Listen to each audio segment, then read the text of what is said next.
Have you ever felt like you have been banging on the doors of heaven until your knuckles are bruised, yet all you hear is the echo of your own voice? You've done the work, you've kept the faith, but the sky feels like concrete. Perhaps you're asking, why does God never answer my prayers? And you're starting to wonder if you're being punished, or worse, if He's just not even there. Well, my friends, I understand that pain. And don't worry, you're in the right place. By the end of today's episode, you will understand the appointed time principle and how to tell the difference between a no and a not yet. We're going to help you solve the feeling of spiritual silence by sharing a profound perspective shift on infertility and the orchestration of your family's future. We're moving from he is ignoring me to he is preparing me. Stay tuned. Ordinary women, extraordinary faith. When God calls, we say yes.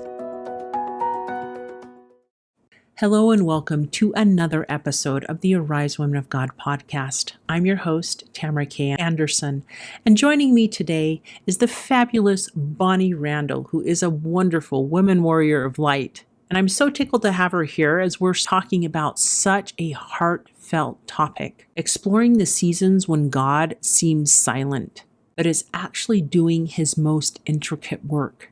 First, Bonnie is going to share the raw struggle of infertility and the punishment trap that we often fall into when answers don't come. Second, we're going to look at the appointed time, why some results we have to wait for, and what God is doing in the meantime. Third, we're going to discuss the Ishmael versus Isaac scenario, how God can say no to our specific plan while still preparing a blessing we may have never even dreamed of.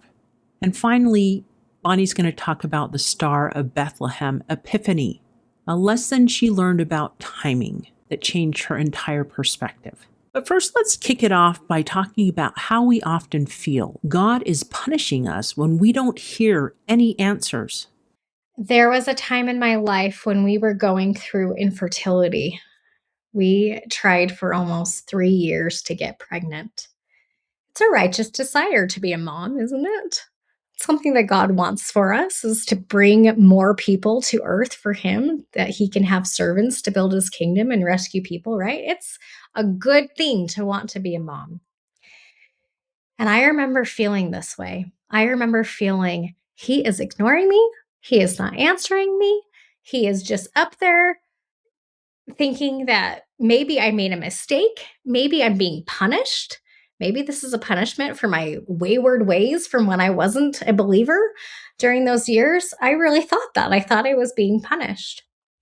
It's so easy to assume that silence is a penalty. We look at our past mistakes and think the no of a closed door is because of us and something we did. But as Habakkuk chapter 2 verse 3 teaches, for the vision is yet an appointed time. Though it tarry, wait for it, because it will surely come. We see this even with Abraham in the Old Testament. I love in chapter 17 of Genesis, where we see God establishing this powerful covenant with Abraham. And Abraham asked God to let Ishmael be his covenant heir and receive that same blessing. Abraham had a plan, a good plan, and he wanted God to sign off on it. But God said no to Ishmael being the covenant heir, not to punish Abraham, but because he had an Isaac coming. Even though Abraham and Sarah were too old, the cool thing is God still blessed Ishmael, but He kept the Isaac plan in motion, which they too had been praying for years and probably given up hope on. Sometimes God is saying no to our Ishmael prayer because He's protecting the timing of Isaac. Bonnie had a moment in a tearful conversation with God where she realized that her weight wasn't about her or her worth or something she had done. It was all about timing and her future children's mission. I was praying and I was crying, my usual, we weren't pregnant. We had had another miscarriage and I was just throwing myself the pity party. And I heard in my mind or I felt an impression, I guess you could say, Bonnie, this isn't about you. I'm like, what do you mean this isn't about me? My body is broken. We have been to the infertility specialist. I've done so many different things and we're still not pregnant. What do you mean it's not about me? And I felt the impression again. It's not about your timing. I know you want this. This is a beautiful decision. This is a beautiful and righteous desire. And I want you to be a mother, and you will be a mother, just not yet. And so I said, well, why not? Why not? Like, now's a great time. We have money, blah, blah, blah, blah, blah. And I was just crying. And he says, this isn't even about my timing. And I was like, what? That was weird. Did I hear you correctly? You said this wasn't about your timing? And he said, no, this is about your children's timing. And then one of the most profound answers of my life, and a lesson that I will never forget, he taught me that day. Your children need to be born at a specific time because they have a specific mission that they need to do. And if they're born too early, things won't line up. If they're born too late, things won't line up. Think about the Star of Bethlehem. The Star of Bethlehem started burning thousands of years before the light reached the earth. God is orchestrating all of us and moving all of these pieces together. And so for me that day, I realized that I could be patient because I didn't want to mess up my children's missions. I didn't want to be the reason that something didn't go right as planned, right? And so I became peaceful.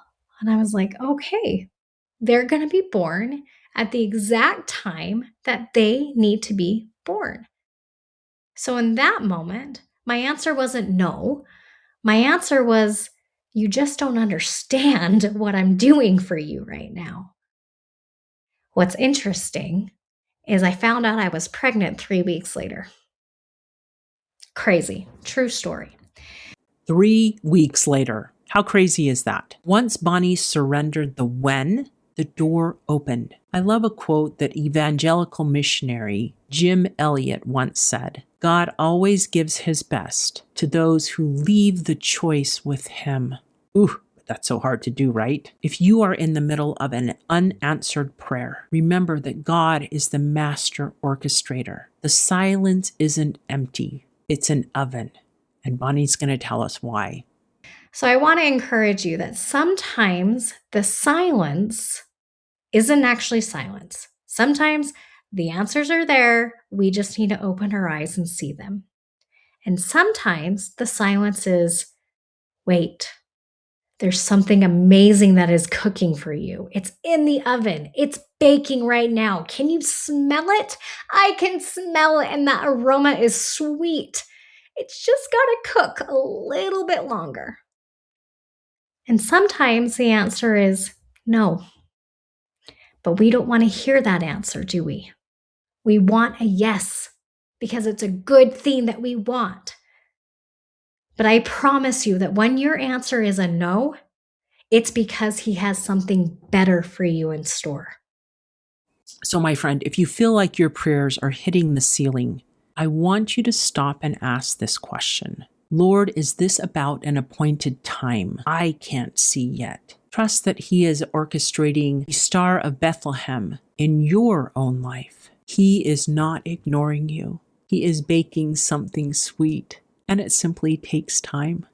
To help you stay grounded while you wait for this vision to appear, I have a gift for you. You can download a free roadmap to revelation, 6 steps to hearing God in your daily life. And also listen to the bundle that is attached to this gift. It's an audio meditation to help you prepare to receive light and revelation, casting out darkness, bringing in light, tuning your frequency to God. And these are free by clicking the link below. When the silence feels heavy, be sure to turn to step 3 of this download. the growth process. It reminds us that revelation and answers often come slowly and steadily, line upon line, like the growth of a tree, rather than like a lightning bolt, where you get the whole thing all at once. We also encourage you to peek at step 6, the evening review, where it encourages you to start a sacred log, writing down 3 tiny ways you saw God show up in your life today. Even if the big answer hasn't come yet, it helps to know that He's there with you. It will help you recognize the daily dew while you wait for the harvest at the end of the season and those answers you've been praying and laboring for so long. So, my friend, until next time, don't give up hope. Stick with God, because He is surely sticking to you. Abide with Him, and the answers will come. Until next time, may you arise, do it God's way, God strong. If today's episode helped you feel a little closer to God, please like and subscribe. It helps us grow and ensures Heaven's whispers stay at the top of your feed whenever you need them most.